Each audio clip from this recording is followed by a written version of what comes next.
Era uma terça-feira de manhã quando vi as duas linhas no teste. Minhas mãos tremiam, e o espelho do banheiro refletia um rosto que mal reconheci, pálido, atordoado, sobrecarregado. Eu nunca havia planejado ser pai, pelo menos não agora, não assim. Mas enquanto a realização ia se assentando, um calor estranho floresceu no meu peito. Talvez pudesse ser o começo de algo novo, algo melhor. Então a campainha tocou. Era um motoboy. Ele me entregou um grande envelope pardo. Abri com uma mão enquanto ainda segurava o teste de gravidez na outra. Dentro estavam documentos jurídicos, papéis de divórcio. Meu nome, impresso em negrito, me encarava como uma traição. Senti um soco no estômago, como se o universo tivesse decidido zombar de mim. Em uma mão, o início da vida. Na outra, o fim de uma vida que eu pensava estar construindo. Sentei-me na poltrona da sala, aquela que compramos juntos na loja de móveis da Avenida Paulista, após economizar por 6 meses. Era uma poltrona confortável de couro marrom, onde costumávamos assistir novelas depois do jantar. Agora me sentia um estranho nela. Rafael? Era meu amigo Marcelo ao telefone. Você sumiu, cara, tudo bem? Não sabia o que responder. Como resumir que sua vida virou do avesso em questão de minutos? A Patrícia... Comecei, mas minha voz falhou. Ela quer o divórcio. O silêncio do outro lado da linha durou alguns segundos. Estou indo aí, ele disse finalmente. Quando Marcelo chegou, encontrou-me ainda sentado na mesma posição, com os papéis espalhados pela mesinha de centro e o teste de gravidez na mão. Meu Deus, Rafael, ele exclamou quando viu o teste. Ela está... Sim, e ao mesmo tempo me manda isso. Apontei para os papéis. Marcelo pegou uma cerveja na geladeira. Era uma Brahma, a preferida dela.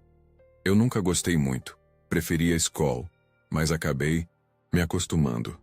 Eram pequenas concessões que fazemos quando amamos alguém. Você vai precisar de um advogado, disse Marcelo abrindo a cerveja. Meu primo André trabalha com direito de família. Posso ligar para ele? Assenti, mas minha mente estava em outro lugar. Nos últimos 3 anos, construí minha vida ao redor de Patrícia. Conheci-a em uma festa de aniversário no bar do Sr. Juarez, aqui em São Bernardo do Campo. Ela trabalhava como enfermeira no hospital municipal. Tinha acabado de se formar na Santa Casa. Eu era técnico de TI em uma empresa de seguros no centro. Não foi amor à primeira vista, mas houve uma conexão imediata que nunca tinha sentido antes. Nosso apartamento na Vila Mariana, pequeno mas aconchegante, com vista para o parque, tornou-se nosso refúgio. Nas manhãs de domingo, tomávamos café na padaria da esquina, com pão na chapa e aquele café com leite perfeito. À noite, caminhávamos até a praça onde acontecia a feira de artesanato. Patrícia adorava comprar bijuterias de pedras naturais. E agora? Tudo acabado com uma assinatura? E o que fazer com um filho a caminho? Você precisa comer algo, insistiu Marcelo, já procurando o aplicativo de delivery no celular. Vou pedir aquela esfia do Habib's que você gosta. O interfone tocou novamente. Era a dona Neide, a vizinha do 302, trazendo uma cesta de pães de queijo caseiros. De alguma forma, as notícias ruins sempre se espalham rápido em prédios de apartamento. Menino, fiquei sabendo pela Marlene do 105. Que situação, disse ela, me abraçando com força. Se precisar de qualquer coisa, estou aqui. Meu filho passou por isso também, sabe? Agora ele tem a guarda do Pedrinho, criança mais linda. Aquela noite foi a mais longa da minha vida.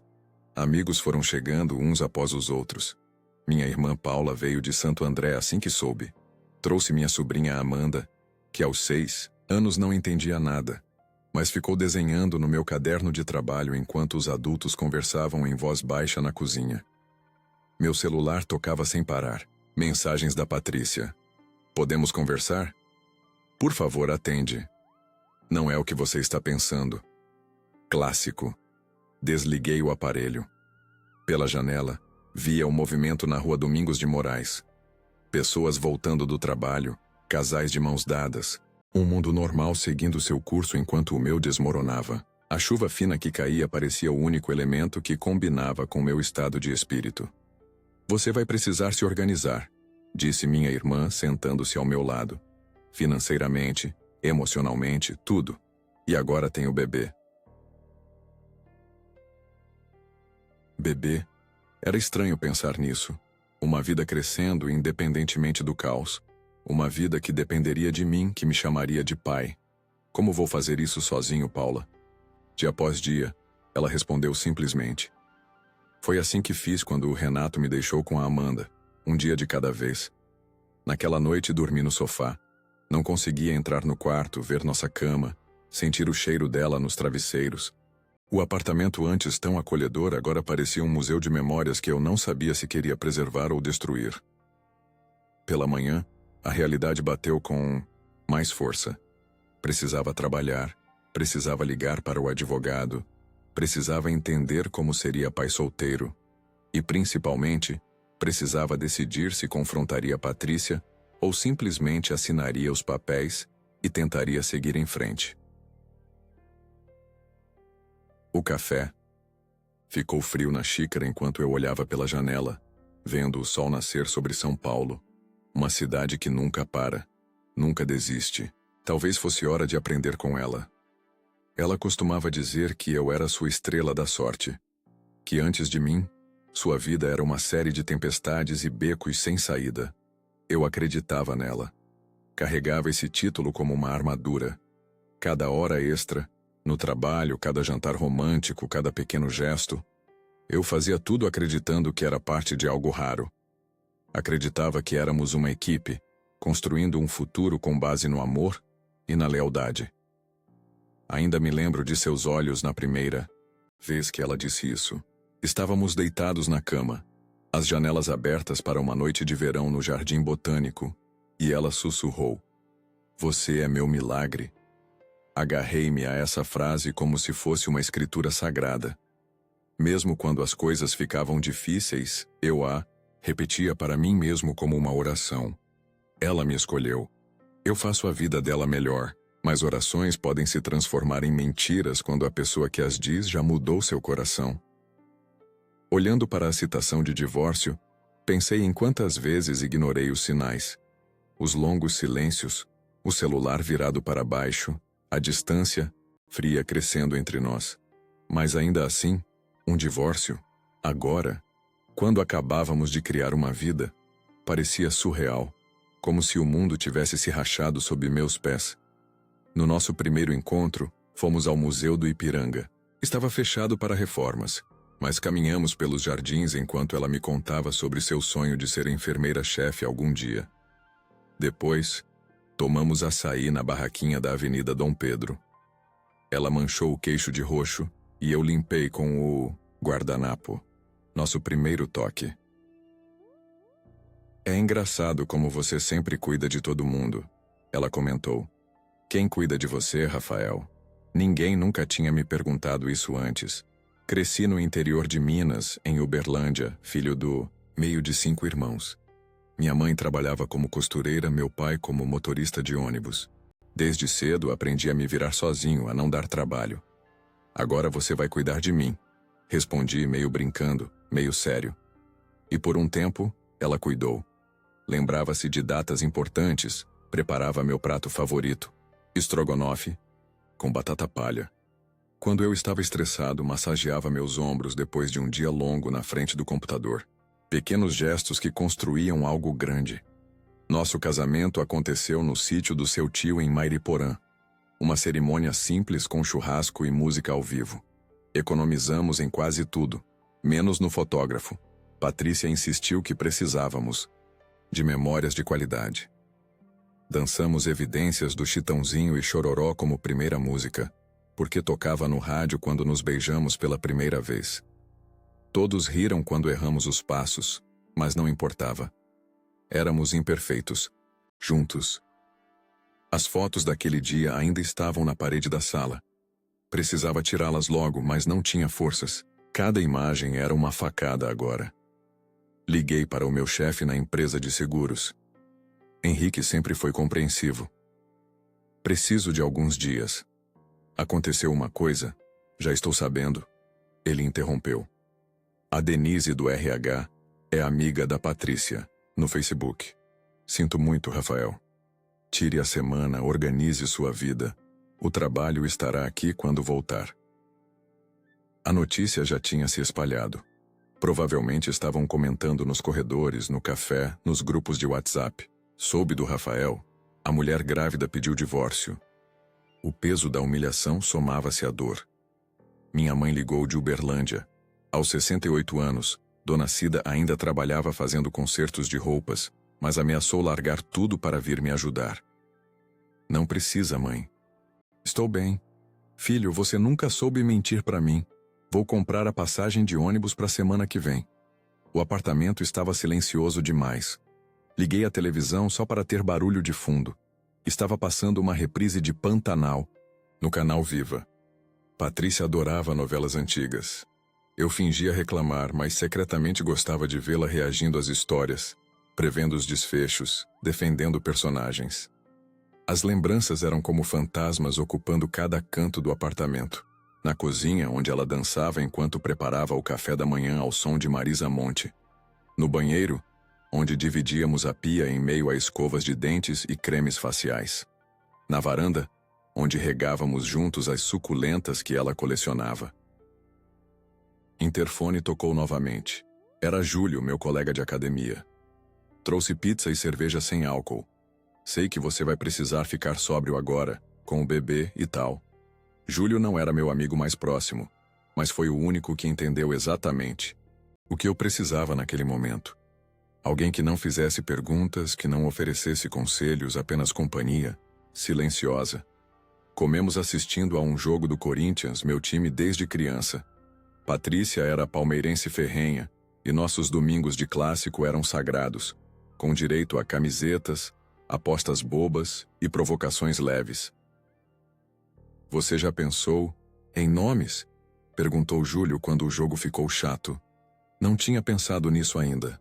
Um nome, algo que ficaria para sempre, que definiria uma pessoa. Se for menino, talvez Miguel, respondi, lembrando do meu avô. Se for menina, não sei. Que tal Vitória? Sugeriu ele. Porque vai ser sua vitória pessoal, sabe? Sorri pela primeira vez em dias. Vitória. Tinha um significado bonito.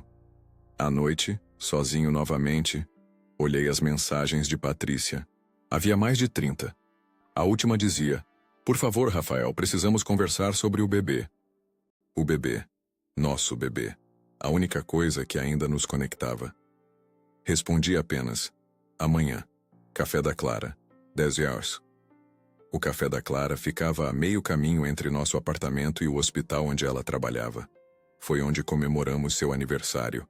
De 30 anos, onde fizemos planos para o futuro, onde ela me contou sobre sua promoção para enfermeira supervisora. Deitei-me no sofá novamente, coberto com o cobertor de crochê que Dona Neide tinha me emprestado. Na televisão, um comercial, de fraldas. A vida tinha um senso de humor cruel às vezes. Peguei o teste de gravidez que ainda estava sobre a mesa. Aquelas 2 linhas azuis que tinham mudado tudo. Por um momento fugaz, antes da campainha tocar, antes dos papéis de divórcio, eu tinha imaginado como seria contar a notícia para ela. Tinha visualizado seu sorriso, suas lágrimas de alegria, nosso abraço apertado. A realidade tinha sido bem diferente, e agora eu precisava aceitar que nossa história de amor tinha acabado exatamente quando deveria estar começando um novo capítulo. Adormeci pensando no café de amanhã, no que diria, no que ouviria. E pela primeira vez, pensei mais no futuro, com meu filho do que no passado com ela. Descobri quem ele era 2 dias depois. Um amigo em comum, se é que podemos chamá-lo assim. O tipo de homem que ria alto demais, bebia demais e olhava para todas as mulheres como se fossem presas. Eu nunca gostei dele e nem ela. Pelo menos era o que ela sempre dizia. Acontece que ela gostava dele o suficiente para destruir tudo o que tínhamos. O café com Patrícia foi tenso. Ela chegou atrasada como sempre. Alguns hábitos nunca mudam. Mesmo quando tudo muda. Escolhi uma mesa nos fundos do café da Clara, longe das janelas. Não queria ser visto. Não queria explicações, olhares de pena. Você está com uma aparência terrível. Foram suas primeiras palavras ao sentar. Obrigado pela sinceridade. Respondi, sem conseguir olhar diretamente para ela. Pedi um café preto. Ela, um suco de laranja. Lembrei que grávidas devem evitar cafeína. Era estranho como já estava pensando como pai, enquanto ela parecia alheia à vida que crescia dentro dela. Rafael, eu sei que você deve estar me odiando. Agora, não vim aqui para falar sobre nós, cortei. Vim para falar sobre o bebê. Como vamos fazer? Ela pareceu surpresa com minha objetividade. Talvez esperasse lágrimas, súplicas, uma chance de se explicar. Mas eu já tinha passado dessa fase na madrugada, sozinho no sofá.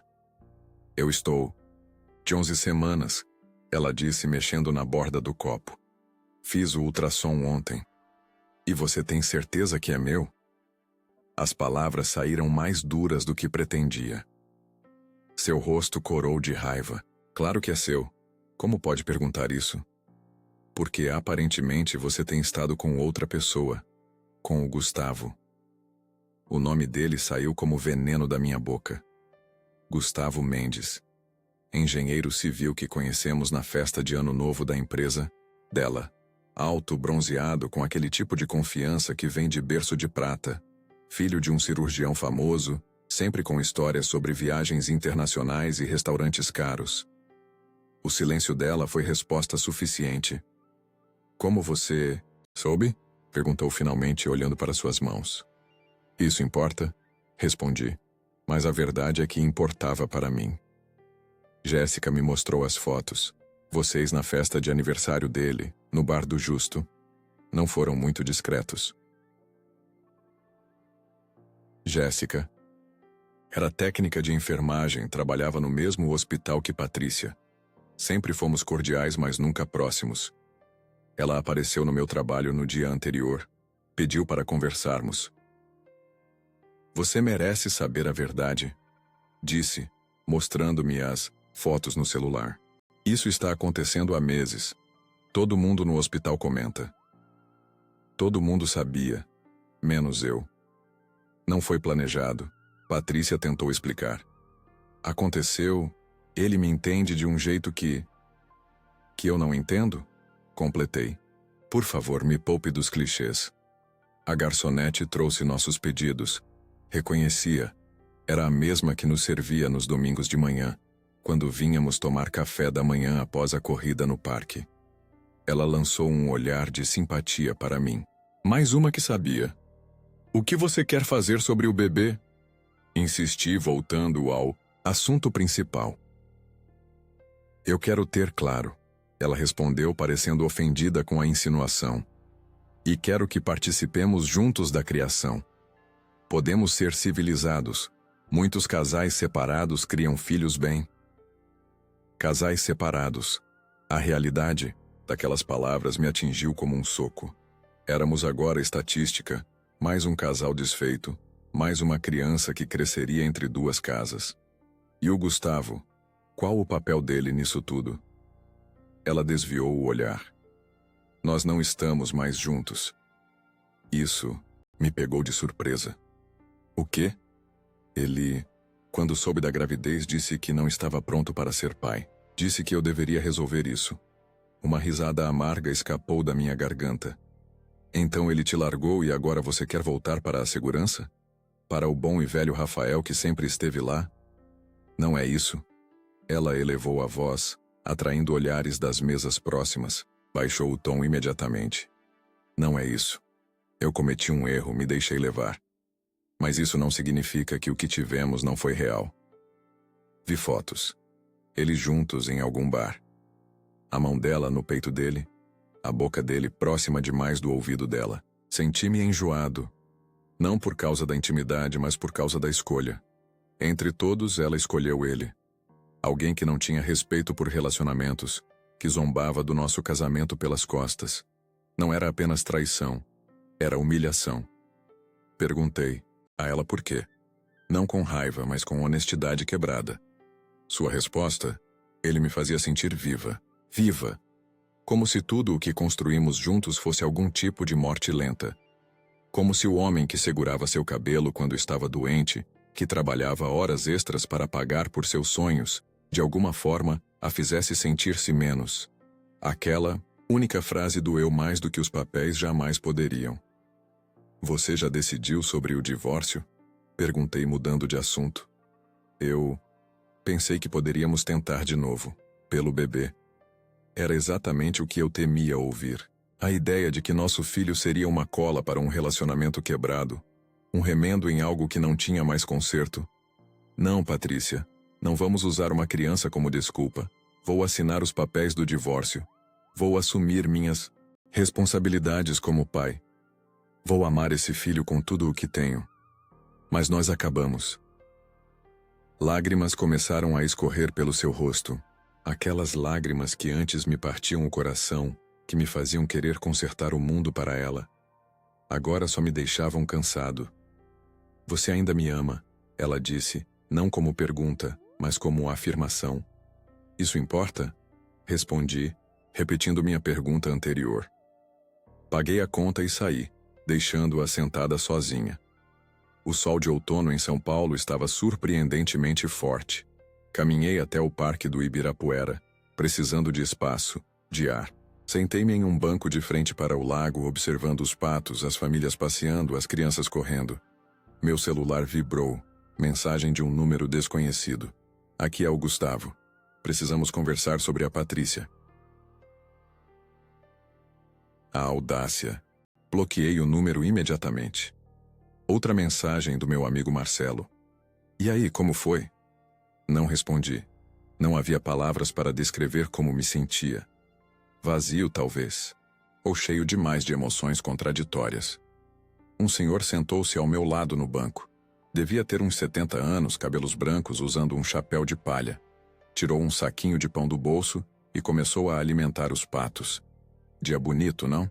Comentou sem olhar para mim. Sim, respondi automaticamente. Sabe, rapaz, eu venho aqui todos os dias há 15 anos. Desde que minha esposa faleceu, era o lugar favorito dela. Não respondi, mas ele continuou mesmo assim. No começo vinha porque doía. Agora venho porque me conforta. É engraçado como as coisas mudam com o tempo. Olhei para ele surpreso com a sabedoria casual. Quanto tempo leva? Perguntei. Para a dor passar? Ele sorriu jogando mais um pedaço de pão. Ela não passa. Você apenas aprende a construir uma vida ao redor dela. E um dia percebe que construiu algo bonito. Agradeci ao Senhor e levantei-me. Tinha muito a fazer. Encontrar um advogado, organizar as finanças, pensar em como reorganizar o apartamento para a chegada do bebê. A dor não passaria, mas eu poderia construir algo ao seu redor. Algo para meu filho. No caminho de volta, passei por uma livraria. Na vitrine, um livro sobre paternidade solo. Entrei e comprei. Seria o primeiro de muitos passos. Tive que me forçar a levantar a cada dia. Não podia me dar ao luxo de desmoronar. Havia uma criança a caminho. Minha criança. De repente, cada batida do meu coração não era mais apenas minha. Eu falava com o bebê quando estava sozinho. Contava sobre o mundo. Prometia que seria melhor que o caos que eu tinha criado. As consultas médicas tornaram-se minha terapia. Eu observava a tela enquanto aquela pequena forma crescia semana após semana. Aprendi o que esperar, o que comprar, como me preparar. Sozinho nas salas de espera, via casais de mãos dadas, e meu peito doía. Mas então, eu lembrava que não. Estava fazendo isso por ela. Estava fazendo por meu filho. Após o encontro no Café da Clara, Patrícia e eu estabelecemos um acordo temporário. Ela me enviaria mensagens após cada consulta, compartilharia os resultados dos exames e discutiríamos as decisões importantes juntos. Na prática, isso significava mensagens curtas e formais, como relatórios de trabalho. Consulta hoje às 15 horas. Tudo normal. Batimentos cardíacos em 150 BPM. Minha mãe chegou de Uberlândia como prometido. Dona Cida tomou conta do apartamento, em questão de horas, limpando, organizando, cozinhando. Ela não fez perguntas sobre Patrícia, não ofereceu conselhos não solicitados, apenas estava lá, uma presença constante e reconfortante. Vamos arrumar o quarto do bebê. Ela disse uma manhã depois do café. Aquele escritório pequeno serve perfeitamente.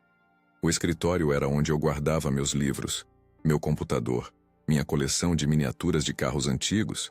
Era meu espaço. Mas ela estava certa. Seria o quarto perfeito para o bebê. Ensolarado pela manhã, com uma janela que dava para um pé de ipê na calçada. Começamos esvaziando as prateleiras. Cada livro, cada objeto tinha uma memória. A maioria guardei em caixas, algumas doei. O processo era catártico, como se estivesse abrindo espaço não apenas no apartamento, mas dentro de mim. Que cor vamos pintar? Perguntou minha mãe, já com catálogos de tinta espalhados pela mesa. Não sabemos ainda se é menino ou menina. E desde quando cor tem gênero, Rafael? Ela respondeu com um sorriso. Seu quarto era amarelo quando você nasceu, e você não cresceu. Confuso, cresceu? Escolhemos um verde-água tranquilo e luminoso. Marcelo e Júlio apareceram no sábado para ajudar com a pintura. Transformamos o trabalho em um pequeno evento com cerveja, sem álcool para mim, pizza e música de Alceu Valença tocando no som. Por algumas horas, esqueci que estava me preparando para ser pai solteiro. Era apenas um homem pintando um quarto, com amigos planejando o futuro. Na segunda consulta de ultrassom que acompanhei, descobrimos que seria uma menina. Patrícia chorou. Eu apenas sorri, lembrando da sugestão de Júlio. Vitória, minha vitória pessoal. Gosto de Vitória como nome. Sugeri enquanto saíamos da clínica. Patrícia concordou imediatamente, o que me surpreendeu. É bonito, forte. Aquele foi nosso primeiro momento de genuína concordância em semanas, um pequeno milagre. Nas noites o silêncio ainda era insuportável. Às vezes me pegava rolando pelas antigas mensagens, tentando encontrar o momento em que tudo mudou. Outras vezes, conversava em voz alta com o bebê, esperando que de alguma forma ela pudesse me ouvir através da pele e dos ossos. Eu não estava apenas lamentando um amor perdido. Estava tentando me tornar forte o suficiente para substituí-lo por algo mais puro, amor incondicional pelo meu filho. No trabalho, Henrique me ofereceu flexibilidade. Poderia trabalhar de casa alguns dias, reorganizar meus horários para acompanhar as consultas. Sabe, Rafael, tenho 3 filhos. Ele comentou durante um café. É a coisa mais difícil e mais gratificante que já fiz. E fiz com a ajuda da minha esposa. Você está fazendo sozinho. Isso exige respeito. A palavra respeito ficou comigo. Durante anos busquei o amor de Patrícia, sua aprovação, sua felicidade. Nunca tinha considerado que o que eu realmente merecia era respeito. Dela, dos outros, de mim mesmo. Comecei a frequentar um grupo de apoio para pais solo no Centro Cultural São Paulo. A maioria eram mães, enfrentando batalhas, diferentes mas igualmente desafiadoras. No início sentia-me deslocado. O único homem em uma sala cheia de mulheres discutindo amamentação, licença maternidade, depressão pós-parto. Você é corajoso por estar aqui, disse Marta, uma assistente social que liderava o grupo. A maioria dos homens não procura ajuda. Aos poucos encontrei meu lugar ali. Comecei a entender que minhas preocupações, como dar banho em um recém-nascido, como acalmar um bebê chorando às 3 da manhã, como montar um berço, sozinho, eram válidas e compartilhadas. O grupo tornou-se uma rede de apoio inesperada. Em casa, transformei o quarto do bebê num projeto obsessivo. Cada detalhe importava. A posição do berço, longe da janela para evitar correntes de ar. A cadeira de amamentação, que eu usaria para dar mamadeira. As cortinas blackout para o sono da tarde. Li todos os livros, assisti a todos os vídeos, participei de todos os workshops online. Era como se estivesse estudando para o exame mais importante da minha vida. Minha irmã Paula vinha regularmente de Santo André, trazendo sacos de roupas usadas da minha sobrinha. Bebês crescem rápido demais. Não vale a pena comprar tudo novo. Ela explicava, enquanto organizávamos macacões minúsculos por tamanho. Uma noite, encontrei-a chorando no quarto do bebê sentada na cadeira de balanço. O que foi? Perguntei preocupado. Nada, bobeira. Ela enxugou as lágrimas. Estava lembrando de quando Amanda nasceu. Como foi difícil, como eu tinha certeza que não conseguiria fazer isso sozinha. E olha para ela agora, uma menina linda, inteligente, feliz. E olha para você, completei. Uma mãe incrível. Você vai ser um pai incrível, Rafael. Ela segurou minha mão. Tenho certeza disso. No terceiro trimestre as coisas ficaram mais intensas. O apartamento estava pronto, as roupas lavadas e dobradas, os móveis montados. Mas eu não estava pronto. O medo me consumia nas madrugadas. E se eu não fosse suficiente? E se cometesse erros? E se Vitória crescesse ressentida por não ter uma família normal? Compartilhei essas preocupações com o Dr. Maurício, o obstetra que acompanhava Patrícia. Ele era um homem de poucas palavras, mas grande sabedoria. Todos os pais têm medo, Rafael, ele disse tirando os óculos. Todos. Os que dizem que não estão mentindo ou não se importam o suficiente. O medo é a prova de que você já é um bom pai. Em uma manhã de sábado recebi uma mensagem inesperada de Gustavo. Ele tinha criado um novo número. Precisamos conversar sobre a Patrícia e o bebê. É importante. Bloqueei novamente, sentindo a raiva familiar subir pela garganta. Quem ele pensava que era para querer discutir minha filha? Dias depois encontrei Patrícia no supermercado. Uma coincidência desconfortável. Ela estava enorme, com aquele brilho que as grávidas costumam ter. Nosso encontro foi breve e estranho, como ex-amantes que não sabem mais como ser amigos, mas estão ligados para sempre. Você parece bem, ela comentou enquanto eu colocava suas compras pesadas no carro. Você também, respondi. E pela primeira vez em meses, era verdade. Eu estava bem. Não inteiro, não curado, mas, bem, estava me tornando um pai. E isso era suficiente por enquanto. Na última consulta antes do parto, Dr. Maurício fez a pergunta que eu vinha evitando. Quem estará na sala de parto? Patrícia olhou para mim, expectante. O protocolo do hospital permitia apenas uma pessoa acompanhando. Você deve estar lá, ela disse, surpreendendo-me. Você tem se preparado mais que qualquer um. É seu direito ver sua filha nascer. Assenti, incapaz de encontrar palavras para expressar a mistura de gratidão e desconforto que sentia. Ver Vitória nascer significaria estar ao lado de Patrícia no momento mais vulnerável, mais íntimo. Significaria fingir, por algumas horas, que éramos uma família. Mas também significaria ser o primeiro rosto que minha filha veria neste mundo. Estarei lá, respondi finalmente. Semanas antes do nascimento ela entrou em contato. Uma longa mensagem cheia de desculpas com eu não sabia e cometi um erro. Ela disse coisas com palavras trêmulas, que ele não era quem ela pensava, que ele a machucou, que sentia falta da vida que tínhamos, que talvez, apenas talvez, pudéssemos tentar novamente, pelo bebê.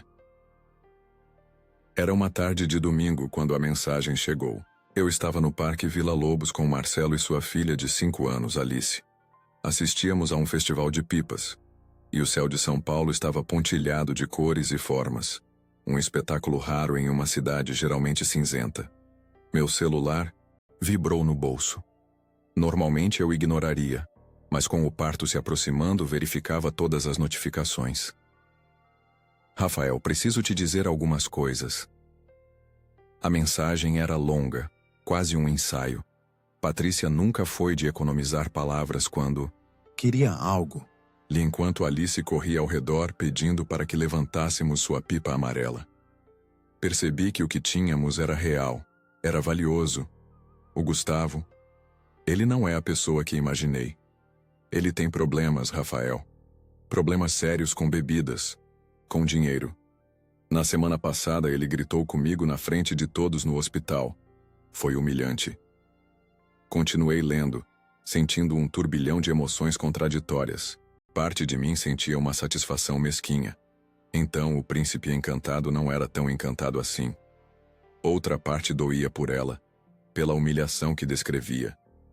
E uma terceira parte, mais sombria, suspeitava de cada palavra. Com o bebê chegando, tenho pensado muito em família, em estabilidade, no tipo de pai que você será, atencioso, presente, amoroso, no tipo de pai que ele nunca seria. Talvez tenhamos sido precipitados com o divórcio. Talvez, pelo bem da Vitória, devêssemos reconsiderar. Tudo bem, cara? Marcelo perguntou, notando minha expressão. Parece que viu um fantasma. A Patrícia, respondi, mostrando o celular. Quer voltar? Marcelo assobiou baixo. Ele conhecia toda a história, tinha visto o estrago que o fim do casamento tinha causado em mim. E o que você vai fazer? Boa pergunta. O que eu faria? Há alguns meses teria dado tudo para ouvir essas palavras. Teria corrido de volta para ela, para a nossa vida juntos, para o sonho de uma família feliz. Mas agora eu não era mais o mesmo homem. Rafael, sei que pedir isso é injusto depois de tudo, mas podemos nos encontrar, conversar pessoalmente, pela Vitória? Pela Vitória. Como se nossa filha ainda não nascida fosse um argumento, uma moeda de troca. Como se ela precisasse de pais juntos e infelizes, em vez de separados e em paz. Guardei o celular sem responder. Precisava pensar. Precisava de clareza. Naquela noite, sentado na varanda do apartamento, liguei para minha irmã. Paula sempre teve um sexto sentido para pessoas, uma habilidade quase sobrenatural de ver através de fachadas. Ela está com medo, disse Paula após ouvir a história. O conto de fadas acabou e agora ela percebe que vai ser mãe solteira. Ninguém sonha com isso, Rafa. Eu também estou com medo, admiti. Todo dia. Sim, mas você enfrentou esse medo desde o início. Você não fugiu, não, procurou atalhos. Você cresceu. Cresci. Era verdade. Nos últimos meses tinha aprendido mais sobre mim mesmo do que em anos. Tinha descoberto uma força que não sabia possuir, uma capacidade de seguir em frente mesmo quando parecia impossível. Acho que não a amo mais. Falei finalmente, surpreendendo a mim mesmo com a honestidade da afirmação, não do jeito que amava antes. E isso é perfeitamente compreensível, irmãozinho. Algumas coisas, quando quebram, não podem ser consertadas. Pelo menos não do mesmo jeito. Na manhã seguinte, respondi à mensagem de Patrícia. Breve. Direto. Podemos nos encontrar no Café da Clara amanhã às 10 horas. Dessa vez cheguei primeiro. Escolhi a mesma mesa dos fundos, pedi o mesmo café. Algumas coisas nunca mudam, mesmo quando tudo muda. Ela chegou pontualmente, o que era raro. Vestia um vestido azul claro que destacava a barriga de 8 meses. Estava bonita, de um jeito que me fez lembrar por que me apaixonei por ela. Mas o sentimento era como um eco distante, uma memória de algo que já não existia. Obrigada por vir. Ela começou sentando-se com dificuldade. Não tinha certeza se você responderia. É sobre a Vitória. Sempre responderei quando for sobre ela. Ela assentiu, tomando um gole do suco de laranja que o garçom trouxe sem precisar do pedido. Clientes habituais têm seus privilégios. Você leu minha mensagem? Li. Várias vezes. E quero saber por que, Patrícia. Por que agora? O que mudou? Ela suspirou, ajeitando o guardanapo sobre o colo. Tudo mudou. Eu mudei. Percebi que cometi um erro enorme, que joguei fora algo precioso por nada. Por nada. Repeti, sentindo a velha amargura subir. Você jogou fora nosso casamento, nossos planos, nossa confiança por nada. Não foi assim que quis dizer. Ela se corrigiu rapidamente. Gustavo parecia diferente, excitante. Ele me fazia sentir desejada de um jeito que... Ela parou, percebendo o território perigoso. De qualquer forma, não era real. Era fantasia. E agora estou pagando o preço. Encarei meu café, deixando o silêncio se estender. Lá fora, São Paulo continuava seu ritmo frenético, alheia ao pequeno drama que se desenrolava naquela mesa de café. O que ele fez? Perguntei finalmente. Você mencionou que ele te machucou. Seu rosto endureceu. Ele tem problemas com bebida, com controle. Ficou furioso quando insisti que precisava assumir responsabilidade pelo bebê. Disse coisas horríveis, que eu armei para ele, que o bebê provavelmente nem é dele. E não é. Apontei o óbvio. Exatamente, ela exclamou frustrada. Mas ele sabia da gravidez desde o início. Disse que me apoiaria, que encontraríamos uma solução. Então, quando contei aos meus pais quando a coisa ficou real, ele mudou completamente. Pais. Eu nem sabia que ela tinha contado a eles. Os senhores Menezes sempre me trataram como filho. Imaginei a decepção, a confusão. Sinto muito que tenha passado por isso. Disse sinceramente. Ninguém merece ser tratado assim. Ela pegou minha mão sobre a mesa, um gesto íntimo que me deixou desconfortável. Você nunca me trataria assim. Você é um homem bom, Rafael. O melhor que já conheci. E joguei isso fora por nada. Retirei minha mão gentilmente. Não estou aqui para ser seu porto seguro, Patrícia. Não mais. Seus olhos se encheram de lágrimas. Então por que veio? Para dizer pessoalmente, o divórcio segue como planejado. Seremos pais da Vitória. Daremos a ela todo o amor e estabilidade que pudermos. Mas não seremos um casal novamente. As lágrimas escorreram livremente agora. É pelo que fiz? É algum tipo de vingança? Balancei a cabeça sentindo uma calma surpreendente. Não é vingança. É autopreservação. É respeito por mim mesmo. Eu ainda te amo. Ela sussurrou, a voz quebrada. Olhei para ela, para a mulher que conhecia cada canto do meu ser, cada sonho, cada medo, a mulher que tinha sido meu mundo inteiro, e senti-de compaixão. Não amor, não ódio, apenas compaixão. Eu amei você com tudo o que tinha, Patrícia. E olha onde isso me levou. Paguei a conta e me levantei. Antes de sair, adicionei. Estarei na sala de parto, como combinamos. Por Vitória, não por nós. Na calçada, respirei fundo o ar da cidade. Senti-me leve, como se tivesse deixado um peso para trás naquela mesa de café. O peso de esperar que ela voltasse, o peso de imaginar reconciliações, o peso de um passado que não podia ser reescrito. Andei até o Parque Trianon, um pequeno oásis verde no coração da Avenida Paulista. Sentei-me em um banco observando as pessoas.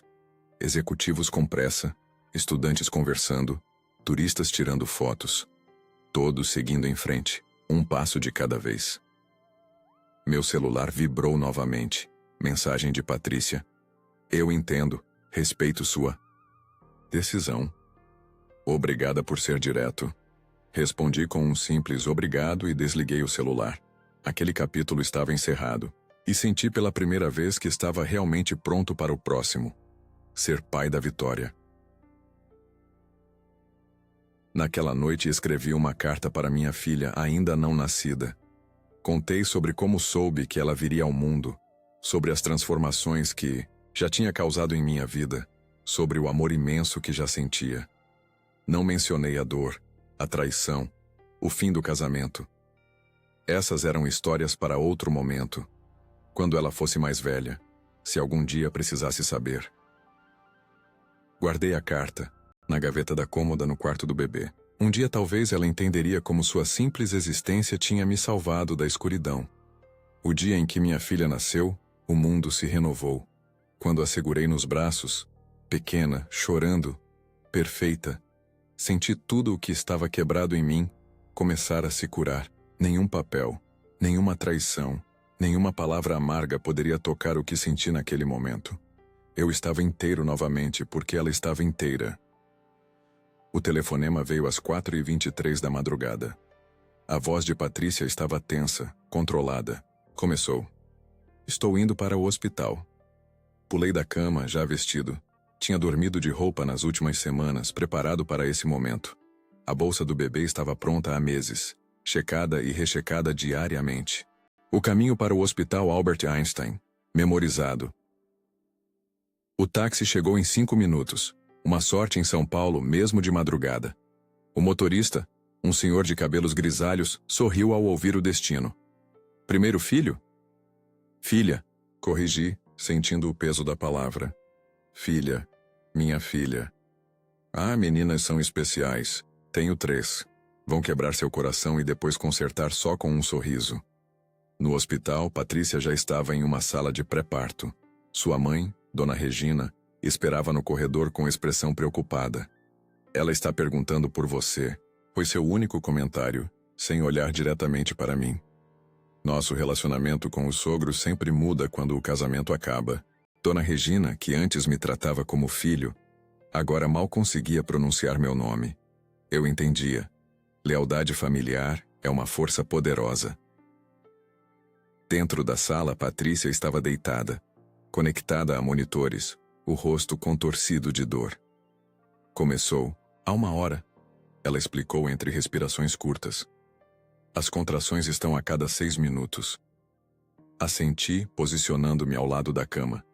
Não sabia exatamente qual era meu papel ali. Marido? Não mais. Amigo?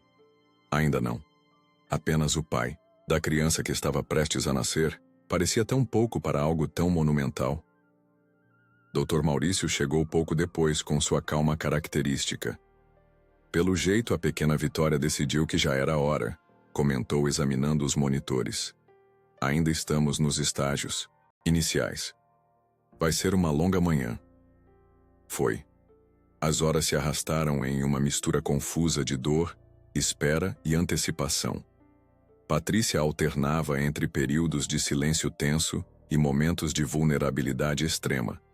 Quando segurava minha mão com força durante as contrações, eu oferecia gelo, ajudava com as técnicas de respiração que aprendemos nas aulas de preparação para o parto. Tentava ser útil de alguma forma. Em um momento particularmente intenso, ela me olhou com olhos marejados. Obrigada por estar aqui. Sei que não precisava. Eu queria estar, respondi sinceramente. Por ela. Por mim também. Às 13h47, depois de quase 10 horas de trabalho de parto, a dilatação chegou aos 10 centímetros. Era a hora. O parto em si foi um borrão de emoções e sensações tão intensas que mal consigo descrevê-las agora. Lembro do rosto de Patrícia, vermelho de esforço e determinação. Lembro das instruções calmas do Dr. Maurício. Lembro de segurar a mão dela, murmurando palavras de encorajamento que nem sei se faziam sentido. E então, o choro. Aquele primeiro som, frágil e ao mesmo tempo tão poderoso que mudou tudo. É uma menina linda, anunciou o Dr. Maurício, levantando um pequeno ser coberto de sangue e verniz caseoso. Papai quer cortar o cordão? Minhas mãos tremiam enquanto segurava a tesoura cirúrgica. Um corte, e ela estava oficialmente no mundo. Separada, independente, sua própria pessoa. Quando a colocaram em meu peito, pele com pele, como haviam recomendado nas aulas de preparação, algo se expandiu dentro de mim. Um amor tão grande que doía, que não cabia no meu corpo, que transbordava pelos olhos em forma de lágrimas silenciosas. Sussurrei promessas em seu ouvido, que nunca mentiria para ela, que nunca se sentiria abandonada, que não importa qual tempestade viesse, eu seria seu abrigo. A dor do passado não desapareceu, mas se tornou uma sombra atrás da luz de seu minúsculo coração batendo. Ela é perfeita, disse Patrícia observando-nos da cama exausta mas radiante. Sim, é, concordei, aproximando Vitória para que a mãe pudesse vê-la melhor. Por um momento, fomos apenas nós 3 no mundo. Não um casal separado, não ex-amantes com mágoas e ressentimentos. Apenas 2 seres humanos maravilhados com a pequena vida que criaram juntos. As horas seguintes foram um turbilhão de exames, procedimentos, visitas. Minha mãe chegou de Uberlândia, trazendo uma mala cheia de roupas feitas à mão para a neta. Paula veio com a família inteira, enchendo o quarto com balões rosa. Marcelo e Júlio apareceram com um urso de pelúcia quase maior que o berço. Até Dona Neide, a vizinha, passou rapidamente com um amuleto de proteção que jurava ter abençoado especialmente para Vitória. Em meio à confusão, encontrei um momento para ficar sozinho com minha filha. O hospital tinha uma pequena capela ecumênica vazia àquela hora. Sentei-me no último banco com Vitória dormindo em meus braços, seu corpinho aninhado contra meu peito. Então é você, sussurrei, estudando seu rostinho perfeito, a pessoa que vai me ensinar a ser pai. Espero estar à altura do desafio. Ela abriu os olhos por um instante, olhos escuros e misteriosos, que ainda não tinham definido sua cor final. Pareceu me encarar com uma sabedoria antiga, como se já me conhecesse há muito tempo. Vamos descobrir juntos, certo? Continuei. Eu ensino o que sei sobre o mundo e você me ensina, bem, tudo o resto. Quando voltei ao quarto, Patrícia estava sozinha. Os visitantes tinham ido embora temporariamente. Parecia menor na cama do hospital, vulnerável de um jeito que raramente permitia que outros vissem. Você será um pai maravilhoso, ela disse enquanto eu colocava Vitória no berço ao lado da cama. Já é. Faremos o melhor que pudermos, cada um à sua maneira, respondi. Ela merece isso. Na madrugada, quando todos tinham ido embora e apenas os pais podiam ficar, observei Patrícia amamentando nossa filha. Havia uma intimidade, naquele ato que me fez sentir simultaneamente um intruso e parte de algo sagrado. Silenciosamente, deixei o quarto para que tivessem esse momento só delas. No corredor, encontrei Dr. Maurício terminando sua ronda noturna. Como está se sentindo, pai? Perguntou com um sorriso cansado. Transformado, respondi sem pensar. Completamente transformado. Ele assentiu, como se entendesse perfeitamente. Filhos têm esse poder. Eles nos reinventam. 3 dias depois, levamos Vitória para casa. Não para o nosso antigo apartamento conjunto, mas para meu apartamento, agora nosso, meu e dela. Patrícia ficaria na casa dos pais durante a recuperação, e tínhamos estabelecido um sistema de visitas para as primeiras semanas. Cruzar a porta com Vitória nos braços foi um momento solene. Apresentei-a a cada cômodo, falando como se ela pudesse entender. Este é nosso lar. Aqui você vai crescer, dar seus primeiros passos, construir suas primeiras memórias. O quarto que preparei com tanto cuidado finalmente tinha sua ocupante. Coloquei-a delicadamente no berço, observando como ela parecia minúscula em meio aos lençóis com estampas de estrelas. A cadeira de balanço ao lado seria minha casa nas próximas noites, eu sabia. As madrugadas seriam longas, os desafios incontáveis, e eu mal podia esperar por cada minuto. Nos dias e semanas que se seguiram, descobri uma nova rotina. O mundo se dividia agora em intervalos de 3 horas. O tempo entre as mamadeiras. Aprendi a trocar fraldas com uma mão só, a diferenciar os vários tipos de choro, a dormir em microcápsulas de 20 minutos quando possível. Minha mãe ficou, por um mês, uma presença inestimável nos primeiros dias caóticos. Quando partiu, deixou o congelador cheio de marmitas e o coração cheio de conselhos. Confie em si mesmo, filho. Você conhece sua filha melhor que qualquer livro ou app. Patrícia e eu encontramos um ritmo surpreendentemente funcional. Nos dias em que Vitória ficava comigo, ela ligava apenas para saber como estavam as coisas, sem se intrometer. Nos dias em que a bebê ficava com ela, eu fazia o mesmo. Era uma dança cuidadosa de respeito mútuo que, embora imperfeita, funcionava para nós 3. Certa manhã, acordei com Vitória deitada sobre meu peito, ambos no sofá onde tínhamos adormecido após uma mamadeira noturna. O sol entrava pelas frestas da cortina, criando padrões dourados em seu rostinho sereno. Seus pequenos dedos agarravam minha camiseta como se, mesmo no sono, quisesse garantir que eu estaria ali quando acordasse. E foi então que percebi. Eu Não era o único que estava curando. Nós dois estávamos juntos, pai e filha, aprendendo a navegar um mundo que não saiu como planejado, mas que ainda assim estava cheio de possibilidades. Agora, a cada manhã, acordo com um propósito. Minha filha sorri durante o sono e percebo. Eu não era aquele que trouxe sorte para Patrícia. Ela era aquela que quase levou a minha embora. E de alguma forma, através da dor, encontrei um tipo de amor mais profundo do que jamais pensei ser possível.